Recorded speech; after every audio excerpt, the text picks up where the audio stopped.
Hello friends, welcome. Friends, today we are going to do a very interesting video.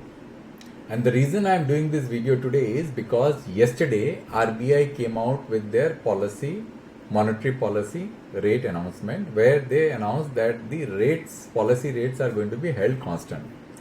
Now friends, everybody in the market understands how important this event is to the businesses as to the common man.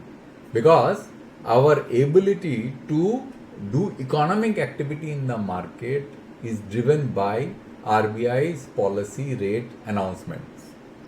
So today what I am going to do is I am going to do two things. One is that I am going to explain these terminologies, these rates in as simple terms as possible, because these get sometimes very confusing. And the second thing is that I am going to take you through a simulation of the rates which changed from 2000 till 2000, the last quarter of 2024, that is the fourth quarter which ended in 31st March 2024, how these rates have changed over a period of time and what they have been able to accomplish.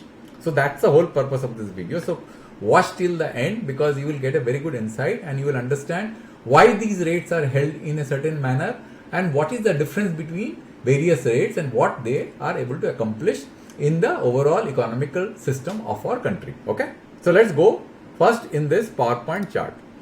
Now this PowerPoint chart is a very important chart. Let's understand this. This is going to give you the interaction between banks and RBI and the banks among each other. Now, before I take you through the various arrows and the rates which are mentioned here, the type of rates which are mentioned here, on top of these arrows, let's understand what a bank is. Bank is an institution which aggregates funds from a common man in form of deposits and then lends those money to either an individual or a business at a higher rate to make returns, right? And also give us returns on our deposit. Suppose you go and deposit money in your bank will give you a certain interest, and that interest the bank will earn from lending money to businesses or to individual at a higher rate. As simple as that. So this is the overall business of a bank. Now when you are in the process of doing this business, what happens is that you sometimes might have short of funds or you might have excess funds, because you may not be able to optimally manage your business. Now, if let's say, if the bank is at any time running short of funds, then he has two options, either to borrow from its peer or borrow from RBI. And the bank which is borrowing to that bank which needs fund has got two options. Again, got two options. It can either lend to that bank which needs funds, or it can lend to RBI. Because if I have excess funds, what I'm going to do with excess funds? I will, as a businessman, try to earn maximum returns on my excess funds, right? And if I want money, then I will like to borrow at as less rate as possible to prevent outflow of my funds. So both the banks are going to optimize their overall expense. Both the banks which actually need money will like to optimize their expense in terms of interest outflow, and the bank which is lending money is going to maximize their return in terms of interest earned, right? So this is a very simple equation anybody can understand. Now, how the policy rates impact the bank's ability to lend money to each other or borrow from each other. This is what is the most interesting part of this presentation, or you can say this video, to understand, which many people might know, but I just thought of explaining this in more simpler term as possible, because I didn't find it is so easily available anywhere to make this concept very clearly understood by a common man. Basically, this video is not for economists, this is for common man. Now, there are different terminologies. Let's understand the terminologies. What are these terminologies? This is a technical term which is called repo rate. Now, what is repo rate? The repo rate is the rate at which banks borrow from RBI or RBI lends to banks, right? So this is a particular rate which the RBI will announce. This is the rate. that which a bank can borrow from RBI. Similarly, there is another rate called bank rate, right? Which is also an instrument used for banks to borrow from RBI, which is set by the RBI as a when monetary policy are announced. You will find that when banks are borrowing from RBI using the instrument called repo rate, then they have to give collateral in returns. Collaterals are what? Securities. If I borrow money from somebody, I have to give some security, so that in case if I fail to repay, then that security can be liquidated and the money can be recovered. So when you are borrowing at repo rate, understand it is always going to be collateral. Without collateral, you cannot use this rate which the monetary policy announcements have been made, and you cannot use this. But if you are using bank rate to borrow, then that you can do so without collateral. So this is the distinction between repo rate and bank rate. Okay. Similarly, if you are lending to RBI, you can use two instruments. One is reverse repo rate. Another is called SDF, which is a new instrument which the RBI has announced very recently. Reverse repo rate is an instrument which RBI has to give collateral to bank in order to take money from bank. This is with collateral. And SDF is without collateral. So now you understood that there are four different rates which are mentioned here. Repo rate, which is collateral, which is an instrument used by the banks to borrow from RBI. Bank rate is without collateral, instrument used by bank to borrow from RBI. And then there is a reverse repo rate, which is an instrument used by the bank to lend to RBI with collateral. And SDF is an instrument used by the bank to lend to RBI without collateral. Okay, so this is very simple. Now let's take the situation. The situation is as follows. Bank 1 needs money. Bank 2 lends money. It is called excess fund. Bank 1 doesn't have excess fund. Okay. So this is short of funds. So it is basically asking bank 2 give me money. So bank 2 is saying that I am going to give you at 6%. Or bank 1 say, okay, I am going to take money at 6%. But why? Why bank 1 is ready to take money at 6% from bank 2? And why bank 2 is basically lending money at 6% to bank 1? That is the point which we need to understand, because these interactions between banks are driven by the market. This is got nothing to do with RBI, right? But there is a restriction which I am going to explain to you why it automatically falls within the realm of RBI, which drives the behavior or the flexibility of the bank to either borrow or lend at a certain rate, and how that happens, which we need to understand. So this 6% is a rate which the bank 2 has announced. Now, bank 2 has an option to lend money to RBI also. But it suddenly sees that the reverse repo rate and the SDF rate are set at 5.75%. So if he lends this excess fund to RBI, it is not going to make money to an extent that if it lends money to bank 1, because 6% is the rate which it has announced to bank 1. Now bank 1 has an option either to take money from bank 2 or from RBI. So he sees the repo rate is now 6.25%, but I am getting cheaper money from bank 2. So instead of taking money from RBI, it will take money from bank 2.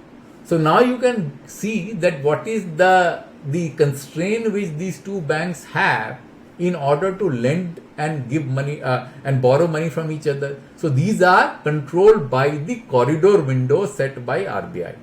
Now you will see, interestingly you will see that the bank rate is set at higher level compared to repo rate, and you will find that the SDF rates and the reverse repo rates are set at a lower level compared to these rates. Means the bank rate is at the highest level, the repo rate is the next level, and the SDF rates is the next level, and the reverse repo rate is at the lowest level, right?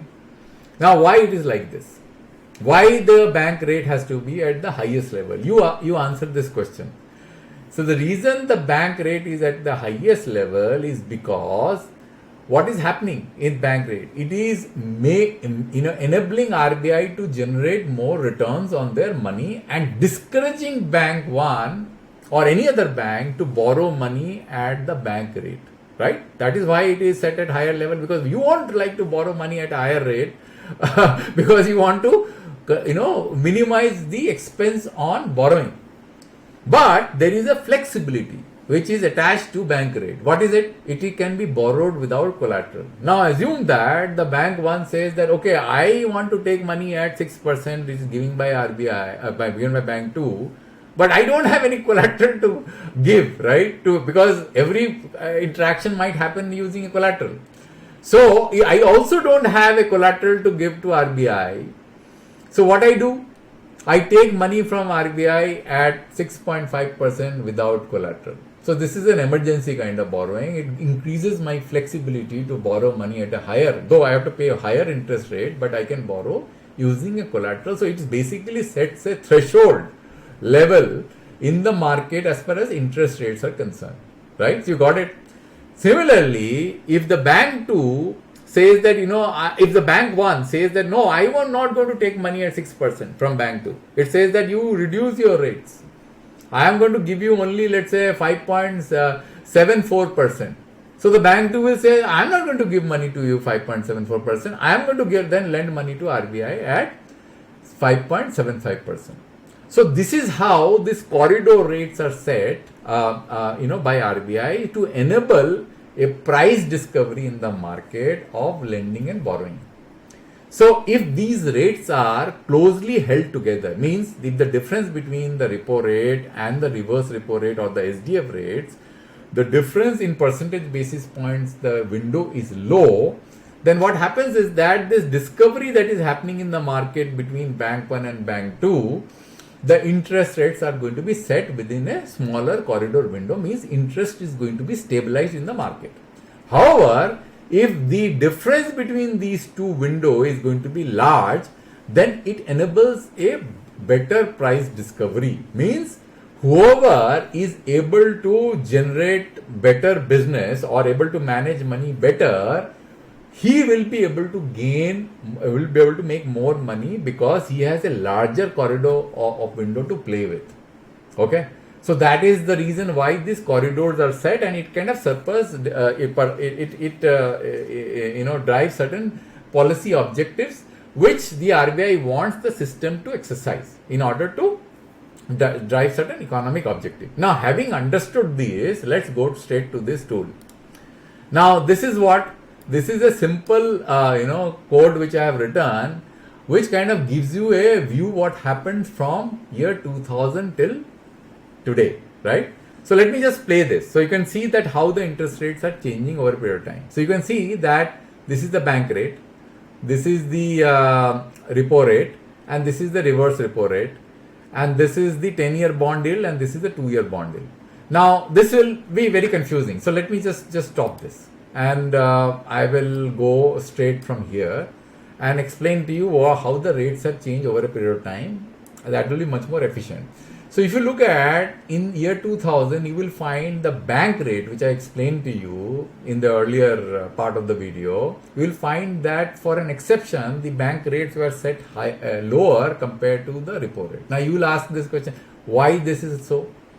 The reason was that in year 2000, there was a dot-com bust, and the dot-com bust resulted in a recession, and you wanted the economy to really thrive and grow. So you wanted flexibility to be given to the bank so that they can borrow without collateral. So you let the bank rates go down. So that was an exception. But if you come to the current situation, you will find that the bank rate is set at how much? 6.75%. The repo rate has been set at 6.5%, and the reverse repo rate, which is set at 3.35%, but it is not used. Now RBI is borrowing from bank using a facility called standing deposit facility rate. This, as we have already seen, that this SDF is without collateral. So what RBI did, just after the COVID, because if you see the SDF was zero, it was zero. And then suddenly, after the COVID, when the liquidity in the system became so high, suddenly RBI basically came out with the SDF policy, SDF rate announcement, which was collateral. So now what has happened is that it has enhanced RBI's ability to borrow, suck liquidity from the system. Because what RBI is doing is that it is basically ensuring that it can borrow from banks without it lending collaterals, giving collaterals to banks, which I told you that the repo rate, reverse repo rate it requires collateral to be given to banks, right? So it's important that, for the point of view of sucking excess liquidity, RBI has empowered itself with more flexibility. So it came out with the SDF rate. Now, let's again go to the current situation. In current situation, we find that the bank rate is higher. The SDF rates are, the reverse repo rates are actually set at 6.5. The SDF rates are set at 6.25. And then we have a window of fluctuation of which is what? How much? Only 25 basis point. Can you see? 6.5 to 25 basis point. So this is a closely tight window on which the price discovery can take place between banks. It is set at a very low window, right? But there have been situations where you will find that this window has been set at a higher, difference has been quite high. For example, if you see here, in year just after 2014, this is 7.25 and this is 6.25. So there has been a higher window, between the repo rate and the reverse repo rate, right? At the time, SDF was not there. The another important, thing to observe here, that the 2-year bond yield is closely linked with these policy rates, which is bank rate, repo rate, and reverse repo rate, but not the 10-year bond yield. The 10-year bond yields are linked closely to what? To the inflation rate. And why I'm saying this? Because there have been situations you will find that, like if you look at this, in this quarter, Q4 20, the 10-year bond yield was 6%, almost 6%, whereas the 2-year bond yield was set as 3.38%, which is closely linked with the policy rates. Now, this is important because this basically clearly tells us that at that particular point of time, it was a clear indication that the market is perceiving a higher inflation rate. Still, the interest rates were set at a very low rate by RBI with the intent to make funds cheaper in the market to drive more economic activity. But when you do so, then what happens is that when you drive more economic activity in the market, then the liquidity becomes more, demand becomes more, and if the supply is not maintained in the same level, then you are risking inflation, which exactly happened. The inflation went very high, and today we are not able to contain inflation. Inflation is held at a very high rate. And that is the reason why RBI is very concerned, especially about food inflation. And therefore, RBI is not able to reduce rates, which the industry is very much eagerly looking at, right? So, what I'm going to do, I'm going to end this video right now because there is no point in extending this video. It's going to become too long. I'm going to do another video about the various, forecast which RBI has done, the confidence survey which RBI has done.